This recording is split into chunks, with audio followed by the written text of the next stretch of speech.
YouTube ప్రేక్షకులందరికీ నమస్కారం అండి.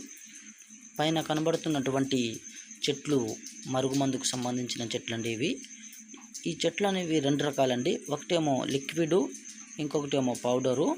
వీటిని రెండు విధాలుగా ఉపయోగించవచ్చండి. ఈ పౌడర్ని ఏమో మనం తినే ఆహారంలో పెట్టొచ్చండి. మనం తినే ఆహారం అంటే అన్నం కావచ్చు, కర్రీస్ కావచ్చు, స్వీట్స్ కావచ్చు, కూల్ డ్రింక్స్లో కానీ పెట్టి ఇవ్వచ్చండి. ఇంకొకటి ఏమో లిక్విడ్ అండి. ఈ లిక్విడ్ని మనము శరీరం పైన పూయొచ్చండి. బట్టలకు కానీ, తలకు కానీ, మనం వేసుకునే చెప్పులు కానీ పూస్తే ఒక్కసారి పూస్తే చాలండి. ఎవరైనా ఎంత మొండి వాళ్ళైనా మనం సొంతం కావాల్సిందే అండి.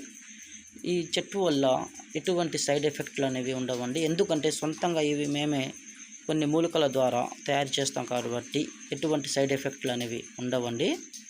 ఈ మరుగుమందు వల్ల ఇంకొక లాభం ఏంటంటే, మనం భార్యాభర్తల మధ్య గొడవలు ఉన్నా కానీ, అత్తకోడల మధ్య గొడవలు ఉన్నా కానీ, ప్రేమికుల మధ్య గొడవలు ఉన్నా కానీ, ఎటువంటి సమస్యనైనా ఈ మరుగుమందు ఒక్కసారి పెడితే చాలండి, వాళ్ళు మనం సొంతం కావాల్సిందేనండి.